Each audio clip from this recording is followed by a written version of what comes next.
On commence cette édition avec les interviews de l'IA, le rendez-vous donc de Smart Tech avec ceux qui font l'actualité et la décrypte dans le domaine de l'intelligence artificielle. Aujourd'hui, autour de la table, Sophie Duranteau, bonjour. Bonjour. Vous êtes manager conseil chez Niji, qui est un cabinet de transformation numérique, et on va parler ensemble des tendances 2026 et notamment autour de l'intelligence artificielle, bien évidemment.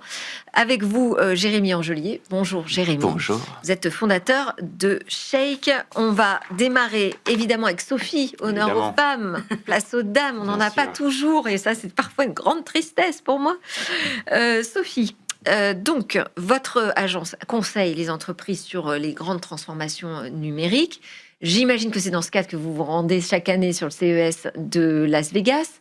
On a déjà fait un décryptage des gadgets, des technos, des machins. Mais quelles sont, vous, les grandes tendances avec lesquelles vous êtes revenus et que vous avez envie de partager, notamment pour que vos clients, les entreprises, prennent le bon chemin de l'intelligence artificielle? Alors, Qu'est-ce qui vous a frappé sur place cette année? premièrement, c'était les robots. C'était vraiment, on parle de l'intelligence artificielle, mais là, c'était le physical AI, l'IA physique, Ouais. et qui vient intégrer vraiment à ces robots qui sont maintenant en mesure de faire des tâches à peu près humaines, presque humaines, Ouais. et qui, en l'espace d'une journée, maintenant, sont en mesure de pouvoir apprendre ces tâches et les reproduire. Donc ça, c'était la première grosse partie. La deuxième, moi, je trouve aussi... Et le décalage entre les images qu'on voit sur les réseaux sociaux, est-ce que vous avez vu véritablement au CES à Las Vegas? Dites-nous. Alors, on en a vu un seul en complète autonomie, pour le coup, Ouais. c'était le robot d'Unitri, qui, pour le coup, on est dans la catégorie un peu du divertissement, on est à Las Vegas, hein. Ils avaient mis en place un ring de boxe où on pouvait faire un match de boxe avec le robot. Le seul côté bluffant, c'est il était complètement en autonomie. On sait qu'on est aux États-Unis avec la régulation, c'est-à-dire que s'il y a un moindre problème, il y a les procès. Et en fait, ils avaient tellement confiance en leur robot qu'on pouvait interagir directement avec. Et on a vu plein d'autres. Et il n'y avec, avait pas de télécommande derrière. Alors, Unitri était le seul, justement, c'est exactement ce que j'allais dire. Unitri était le seul sans télécommande. D'accord. Et par contre, tous les autres, effectivement, soit il y avait un ordre prédéfini à l'avance, soit il y avait effectivement quelqu'un qui était derrière avec la télécommande discrètement en train de faire Donc la on se prend un manipulation. coup de poing du robot. Unitri, oui. Ah ouais, ok. Enfin, en Unitri, soi, c'est un oui. match de boxe en Non, même mais c'est temps. incroyable. Jérémy. Mais il est capable de faire vous dites qu'ils font attention à la sécurité, et en même temps, ils laissent les robots nous rentrer Mais dedans. c'est sur un ring, c'est une compétition. Ah, c'est officiel alors. C'est tout. Ah ben bien Alors, ça sûr, va. là Alors, c'est ils ont bon. tous les droits. Ah, mais en même temps ils suivent les règles, j'imagine. Et le robot esquive aussi alors. Le robot esquive, Ah bah oui, le robot peut se passionnant. déplacer, les coups de poing, les coups de jambe, et Parce au que bout d'un moi j'avais moment, abandonne. assisté à des compétitions, mais il y avait des télécommandes. Là, il n'y en a Oui. pas. Il y en avait vraiment pas. C'est vraiment un robot à forme humanoïde et qui est complètement en train de faire un match de boxe avec une personne. Mais c'était le seul notoire, en tout cas, qui était autonome. Ouais. Les autres avaient un geste, un ordre précommandé, en fait. Ouais. Et alors qu'est-ce que ça dit, ça, de l'intelligence artificielle, de la progression, de la manière dont ça va s'insérer dans la société? Est-ce que vous pensez que ça veut dire qu'on va vraiment vivre l'arrivée des humanoïdes? Pour en avoir discuté juste avant, moi, j'ai eu l'impression d'avoir vu Ne tout ça faites pas les débats avant de venir en fait. Non, mais justement. Il fallait pas le dire, fallait pas le dire. C'est au CES, j'ai vécu, moi je viens du monde du conseil, on appelle ça le change, c'est de préparer les gens au changement. Oui. J'ai eu l'impression de vivre ça à échelle humaine, et du monde, hein, où on nous dit, attention, les robots arrivent dans votre quotidien, les robots arrivent dans votre maison, mais on leur donne un regard rassurant, on leur fait faire des petits cœurs avec les photos, ils ont même des petits cœurs dans les yeux pour être Oui. rassurants, pour nous dire qu'ils vont venir être avec nous dans notre quotidien et pas venir nous remplacer. Donc nous, on met un peu un message d'alerte, parce qu'il faut rassurer, il faut faire accepter Oui. aux gens cette arrivée des IA et des robots, mais c'est vraiment un ressenti très très fort où je me suis dit, on y est maintenant et ils arrivent dans quelques années Ils vont dans les arriver maisons. d'abord dans les usines. Ils testent d'abord dans les usines pour avoir pu assister à la conférence des Boston Dynamics, donc avec Hyundai. Ils ont présenté, au-delà du Spot, qui était le robot un peu plus classique dans les usines, là, le robot Atlas. Si vous avez pu voir des images, il est bluffant à voir. Et effectivement, le bus qui tourne à 360. Ils ont aussi annoncé une roadmap sur la durée, où ils vont d'abord aussi faire leur école de robots. Où les robots vont être en mesure d'apprendre ces fameuses tâches assez rapidement. Et in fine, si Atlas est validé au sein des entreprises et surtout dans l'industrie, Atlas pourra arriver dans les maisons. Ça vous fait Voilà. rêver? Si c'est un robot avec qui on fait de la boxe à domicile, je vois pas l'intérêt, effectivement. Mais si c'est des robots utiles, pourquoi pas? Moi, ça me choque pas. Moi. Et On ça- a déjà vu doucement les petits aspirateurs. Au début, tout le monde était un peu outré, mais ça marche pas. Finalement, c'était assez efficace. Donc, Et là, il y aura des si ça fonctionne bien, ça Alors peut après, marcher. cette IA, elle prend d'autres formes, peut-être plus classiques et qu'on a déjà vues à l'intérieur des wearables, donc tous ces objets technologiques qu'on porte sur soi. Exactement. Je me souviens que la saison précédente, le grand truc, c'était de se dire, on va remplacer le smartphone par des petits pins, qui embarque des IA, parce que finalement, c'est fastidieux d'aller chercher sur son smartphone son chatbot. On en est où? Il y a un peu la hype est un peu retombée. Alors, il y a eu aussi Plo une est hype des toujours lunettes. là. Comment? Plo est toujours là. Toujours là, avec maintenant son grand pin. public. Ouais. Maintenant grand public, Amazon, facilement à retrouver sur les grands marchands. Ouais. Là, on a tous les types de wearables augmentés à l'IA. On a les lunettes qui, ça fait des années qu'ils essayaient de pénétrer le marché et de convaincre l'utilité des lunettes. Là, on a effectivement deux types. Le type où on va recopier un écran et le type réalité mixte. Ouais. Moi, j'étais plutôt convaincue sur la partie réalité mixte où deux cas d'usage intéressants. Le premier, c'est le traducteur en temps réel, c'est-à-dire qu'on vous parle, et imaginons, on parle des langues étrangères, on peut se comprendre avec un léger temps de délai, et c'est vraiment rapide et assez bluffant pour l'avoir testé. Et le deuxième, c'est, pour faire des présentations à l'oral, c'est les prompteurs. C'est-à-dire que sur mes lunettes, je pourrais vous parler, en fait, vous ne saurez pas, j'ai un petit prompteur en dessous que vous ne voyez pas, qui me permet de tenir ma conférence sans apprendre mon texte par cœur. Ça, oui, mais ça enlève tellement de naturel. Par exemple, moi, je pourrais avoir un prompteur ici, mais j'en ai pas parce que je trouve que voilà, c'est important qu'on puisse rester dans la spontanéité. Donc, attention. Le même regard derrière. C'est pas le même, mais ça rassure.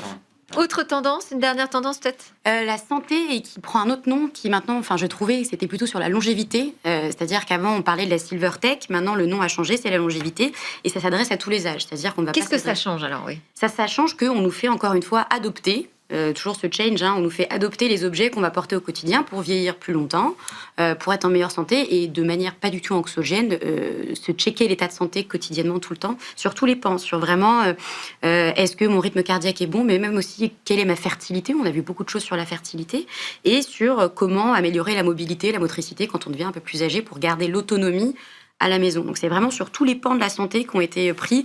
Et tous les âges. Tous les âges, vraiment tous les âges. Et c'est pour ça qu'on appelait ça plutôt la longévité, parce que maintenant on nous les fait intégrer de plus en plus jeunes dans notre quotidien et qui nous permettent de vieillir un peu plus longtemps et de garder le plus d'autonomie. Vous êtes du genre à porter des objets connectés qui surveillent votre santé? Ouais, j'avais gagné une fois dans un concours, je me souviens, ces montres connectées qui donnent tout. Moi, ça me... Non. J'ai pas vu l'intérêt de savoir combien de pas j'ai fait dans la journée, ça m'intéresse pas trop. De savoir que je bats à 73 ou 86, ça me... Après, je pense que ça touche soit des personnes un peu plus anxiogènes dans la vie, soit des personnes qui ont des problèmes de santé. Et là, effectivement, il y a un vrai... Aussi, ou les sportifs, voilà. Les grands sportifs. Je pense qu'eux ont un véritable intérêt, ouais. Ok. Allez, Jérémy Angelier, c'est à vous. Vous êtes producteur de films publicitaires, réalisateur, animateur télé aussi, fondateur de Shake. C'est pour ça qu'on est ensemble aujourd'hui. C'est un studio de création de films publicitaires, mais aussi une communauté de cinéastes qui utilisent l'intelligence artificielle. Qu'est-ce que vous avez pensé de la publicité du loup d'Intermarché? Déjà, c'est une très bonne publicité en tant que film. Il y a ou pas dans la question, effectivement, c'est une pub très réussie. Elle a fait le tour du monde, elle est magnifique. Mais pourquoi elle a marché? Et oui, et ce qui a plu, c'était que, on revenait à de la création sans IA. Ça, c'est drôle, en fait. C'est parce que l'actualité faisait qu'il y avait un mouvement un peu anti-IA. On se posait la question, est-ce que c'est bien, c'est mauvais? Et cette pub est sortie à ce moment-là, suite à justement, il y avait une publicité Coca-Cola, une publicité pour Noël aussi qui n'avait pas marché, qui avait été retirée. Il y a McDonald's qui l'avait fait. Donc celle-ci, c'était un peu le fer de lance de regarder ce que l'humain sait faire. C'est quali, est-ce qu'on a vraiment besoin de cet outil-là? Mais... En même temps, moi, ça m'a fait rire parce que c'était quand même créé avec des outils numériques, alors qu'on a connu les périodes... Enfin, on a connu. Exactement. On a vu des dessins animés dessinés à la main qui étaient encore plus attendrissants. Ça a été fait à la main au début, les dessins qui ont été ensuite animés, mais l'animation en tant que telle, que ce soit l'IA ou pas, si le film est bon à la fin, et en l'occurrence... Ça pourrait être dans votre sens, ça veut dire que l'IA, c'est un nouvel outil. On est d'accord, c'est ça? C'est juste un outil, en fait, qui est là pour Mais alors, donc, il y a quand même un optimiser. problème pour l'instant, c'est qu'on s'en empare pas très bien, visiblement, puisque ça n'arrive pas à convaincre. Non, alors c'est en cours, c'est normal. Les transitions technologiques mettent toujours un peu de temps. Moi, j'ai toujours un peu le même débat depuis un an. Je suis pas là pour justifier l'IA, si c'est une bonne utilité ou pas. Ce qui compte, c'est les gens derrière, en fait. C'est quel est le créatif qui va se servir de l'IA et dans quel but. L'IA pour l'IA n'a aucun intérêt. L'IA n'a un intérêt qu'à partir du moment où on a une histoire qu'on veut sublimer et que l'IA a un véritable impact dans cette histoire. Qu'est-ce que ça change en termes de formation, de prise en main pour les cinéastes? Quand est arrivée la révolution informatique, on va dire, il fallait savoir se servir de logiciels, d'un ordinateur. Là, l'IA, qu'est-ce que ça change? On se forme à quoi? Ça retouche un petit peu justement l'univers de l'animation. On a beaucoup nous on le voit sur la communauté, on a des monteurs, on a des graphistes, on a des motion designers, donc c'est des métiers qui n'étaient pas forcément la personne décisionnaire, le réalisateur qui chapeautait, et qui pourtant techniquement sont très très bons. Donc tous ces gens-là, eux, ont déjà le background technologique, technique nécessaire. Maintenant, à ça, faut ajouter la créativité et savoir raconter des histoires. C'est en mêlant ces deux univers-là qu'on est vraiment quelqu'un qui est apte à utiliser l'outil. Donc, les écoles, je pense, de cinéma sont en train de se poser la question. Ouais, mais qu'est-ce que ça change? Qu'est-ce qu'il faut qu'elles mettent dans leur cursus? Le mélange des deux. Il faut qu'ils apprennent l'histoire du cinéma. Apprendre à prompter, par exemple. Mais l'apprendre à prompter, en fait, ça c'est un tout petit détail technique en fait dans toutes les histoires. Quand on fait une école de cinéma, si on prend cet exemple-là, on va apprendre l'histoire de l'art, on va apprendre l'histoire du cinéma, on va apprendre des cas d'usage, on va réaliser des films, on va se tromper, on va apprendre, on va se relever jusqu'à ce qu'au bout d'un moment, on ait un petit peu compris la technique. Moi, quand j'ai fait une école de cinéma, je me souviens de mon professeur qui m'avait dit le dernier jour, voilà, tout ce que je vous ai appris maintenant, oubliez-le et faites tout l'inverse. Ça veut dire quoi? Ça veut dire qu'en fait, c'est que la technique qu'on vous apprend pour être un bon cinéaste, c'est pas la technique qui va faire de vous un bon cinéaste. Que change l'IA? L'IA, qu'elle va changer dans les écoles? C'est exactement la même chose. Il va falloir juste manipuler un peu l'outil technologique, sachant que ça évolue tellement vite qu'on apprend ce mois-ci sera déjà obsolète le mois prochain. Il faut comprendre la mécanique globale, savoir comment ça fonctionne, et après. Qu'à vous entendre, finalement, c'est pas très compliqué. C'est pas que c'est... Non, c'est... Non, mais on se dit... Tout dépend des cas d'usage. Si on est déjà cinéaste, oui, le passage à l'IA, il n'est pas compliqué? Moi, je pense que la technique en tant que telle n'est pas compliquée. D'ailleurs, c'est ouvert au grand public. Le grand public peut aujourd'hui faire des images. On le voit, il y a des très belles vidéos qui sortent, il y a des très belles photos. Tous les cinéastes tout le monde peut le faire. Aujourd'hui de l'IA. Mais oui, je pense talent. que oui. En fonction de leur talent. En fonction de leur talent, évidemment. Mais je pense que c'est plus de l'acceptation, d'accepter ça comme un outil qui va upgrader la créativité, l'histoire qu'on va raconter. Et si on est ouvert à ça, oui, effectivement, je ne connais pas un réalisateur qui sera contre. La question, c'est est-ce que ça augmente la créativité ou est-ce que ça permet juste d'aller plus vite, de dupliquer des scènes plus rapidement? Enfin, voilà. Les deux, clairement. On va pouvoir faire des choses qui étaient inenvisageables avant. Donc, on va pouvoir réaliser des scènes qui auraient nécessité des équipes techniques, des tournages hollywoodiens. Ça, c'est impossible. On a vu la grande tendance des films de science-fiction. Donc, aujourd'hui, on peut réussir à raconter ce genre de film. Donc, ça, évidemment, ça va permettre tout ça. Mais ça va aussi, pour le marché publicitaire, simplifier la donne, permettre à des films qui ont moins de budget de voir le jour. Ça va permettre à des entreprises de petite ou moyenne taille qui n'avaient pas les budgets pour aller viser un peu la catégorie d'au-dessus, de justement changer de dimension et d'aller faire des films cinématographiques et d'aller raconter des histoires encore plus poussées.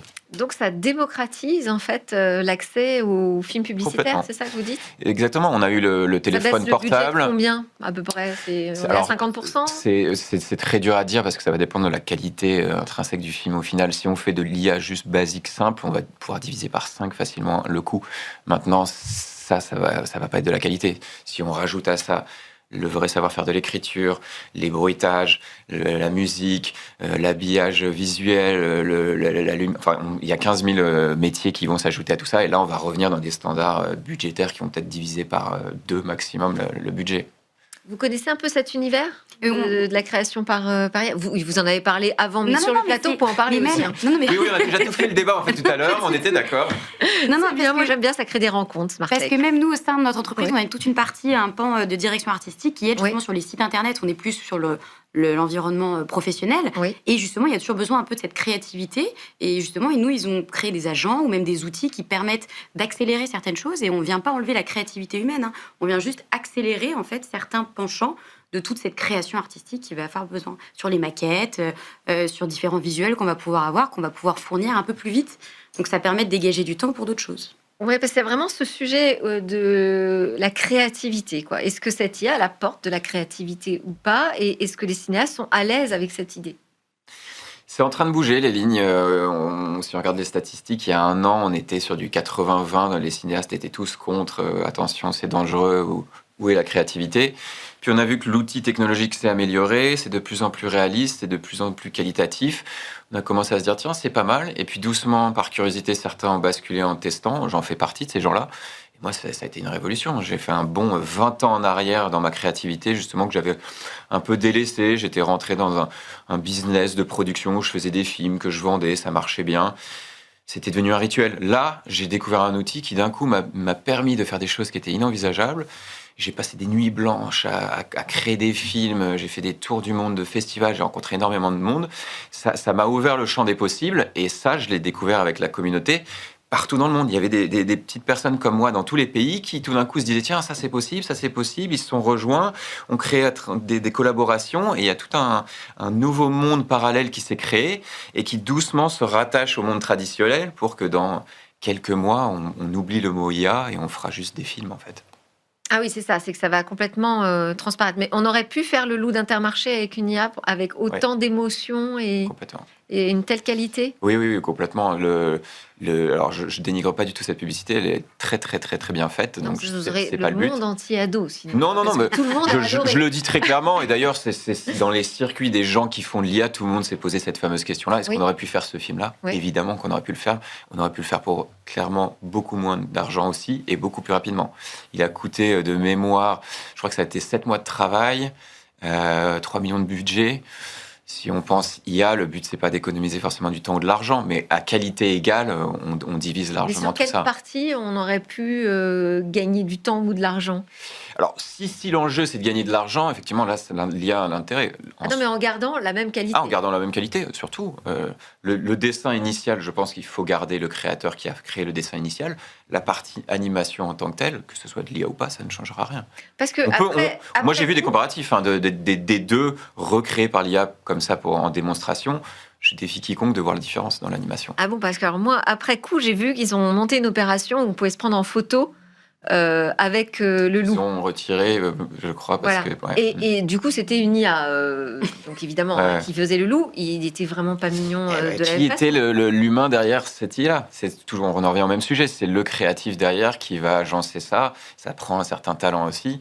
Mais en tout cas, l'animation intrinsèque, IA ou pas, aujourd'hui, avec la technologie, on fait un travail de même qualité. Le sujet aussi, c'est celui de l'IA. Ça sert à être rentable, ça sert à casser les coûts, ça sert à remplacer des postes ou pas. Et aujourd'hui, comme on a une maîtrise, on apprend, et c'est vrai que vous l'avez dit, ça change tout le temps, ça va très vite. Est-ce que c'est si rentable que ça d'intégrer l'IA dans ces process aujourd'hui ? Pour l'instant, à chaque fois que je vois des études passer, c'est pas le cas. Tout dépend comment c'est intégré en entreprise. On n'a pas fourni la preuve du retour sur investissement. Moi, je trouve que tout dépend de comment c'est intégré dans l'entreprise, comment on le présente aux personnes. Moi, j'arrive sur la sphère professionnelle et comment on vient l'intégrer vraiment en fonction toujours des use cases qu'on va avoir et quel métier on va s'appliquer. Par exemple, moi, je suis au conseil, mais j'ai des collègues qui sont développeurs et il y a des IA qui aident à faire du développement de code. Et il y a toujours cette limite d'apprendre aux personnes comment utiliser ces IA, comment discuter, parce qu'on peut avoir de l'IA agentique, donc qui va parfois pouvoir avoir l'apparence, en tout cas, d'un collègue qui va nous aider à faire certaines tâches. Moi, je pense par exemple à des tickets, des choses comme ça, des tickets de problèmes informatiques ou autres. Avec l'IA, ça va beaucoup plus vite à faire, et moi, ça me permet de dégager du temps pour autre chose. C'est juste que je pense qu'il faudrait mesurer, peut-être pas forcément le gain ou autre, mais le gain de productivité en tout cas, qui peut-être est moins financier. Mais moi, ça me dégage beaucoup plus de temps pour des tâches à plus forte valeur. Pareil pour tout ce qui va être des comptes rendus de réunion. Je suis bien contente d'avoir un agent dans mes réunions qui fait la prise de notes parce que c'est une tâche qu'on est beaucoup à faire après et qui, moi, ne va pas m'apporter grand-chose à revoir mes notes que j'ai fait un peu rapidement tout en essayant de suivre le débat. Maintenant, en fait, je peux être complètement concentrée dans ma réunion. Et après, je sais qu'il y a l'agent qui va me faire toute la récite après. Oui, qu'il faudra vérifier quand même. Parce que ça n'empêche pas le contrôle. Ah, ça surtout pas, ça n'empêche vraiment pas le contrôle. Parce qu'il passe parfois à côté du truc le plus important pour nous. Ou même, il écrit parfois mal des choses ou des noms et des entreprises et des choses comme ça. Mais l'utilisation n'empêche pas le contrôle, mais moi, ça me fait gagner énormément de temps. Oui. Des fois, il va même dans des réunions, on le voit apparaître, alors que la personne n'est pas encore là et ne vient pas. Et on se retrouve tout seul avec l'agence. On fait la réunion quand même ou... Donc, vous nous dites, moi, j'apporte la preuve aujourd'hui qu'on peut baisser les coûts. Mais alors, nous, on n'est pas dans notre démarche. Moi, je ne suis pas le fervent défenseur de l'IA à dire c'est moins cher, c'est plus rapide, etc. Moi, mon point de vue, c'est l'IA permet d'aller plus loin. L'IA de qualité, avec les bonnes personnes, bien formées, avec un vrai sens derrière tout ça, permettent de créer des projets incroyables. Nous, ce qu'on fait, en fait, c'est tout simplement, on a une offre où on propose aux entreprises de petite moyenne taille qui n'avaient pas les budgets nécessaires pour faire des pubs cinématographiques, des pubs télé. Aujourd'hui, effectivement, avec un moindre coût, on va pouvoir créer. Donc le but, c'est pas leur dire, on va diviser vos coûts par 10. On garde les mêmes coûts, mais avec cet argent-là, vous allez faire 10 fois mieux qu'avant. C'est dans l'autre sens, en fait. Ouais. Ok, intéressant. On n'a pas d'image, c'est dommage. J'aimerais bien qu'on ait un exemple de création. Je vous invite à aller sur shake.ai. On a Ok. 700 films disponibles, des fictions, des clips, des pubs. Et comme c'est que vraiment la qualité, parce que nous, le but, c'est de mettre des films de qualité, vous pouvez naviguer. C'est un peu le Netflix de l'IA. Vous allez voir des beaux films. Voilà, Ok, il on va y a de quoi regarder. faire. Et au CES, il n'y avait rien sur la création, sur le Alors, divertissement. Nous, on est plutôt sur la partie du Consumer Electronic Show pour rappel. Donc, en fait, ces choses-là, on va peut-être, à mon avis, les retrouver plus dans d'autres salons qui seront, par exemple, le Gatex à Dubaï, qui est plus B2B. Oui, où on a On aussi le World AI Film Festival à Cannes, je crois. C'est celui-ci. Et On en parlait tout à l'heure Voilà. avant de venir. surtout, c'est que toute cette partie plutôt divertissement, nous prenez, en tout cas au CES, prenez la forme de comment on va vivre l'expérience, c'est-à-dire avoir le casque connecté ou même la chaise qui vient bouger en même temps, tout ce qui est les simulateurs. Nous, c'était plutôt tourné là-dessus que sur la créativité à proprement parler. Parce qu'on est vraiment sur le consommateur là-dessus. Oui, mais pourtant, ce serait intéressant que ces salons, je trouve, évoluent et se posent plus de questions de manière un peu plus large sur ce que ça induit pour la société. Merci beaucoup à tous les deux d'avoir été dans ces interviews de l'IA cette semaine dans Smart Tech. Sophie Duranteau, je rappelle que vous êtes manager conseil chez Niji et Jérémy Angelier, fondateur de Shake. À suivre, on va parler de nos données. Nous sommes nos données.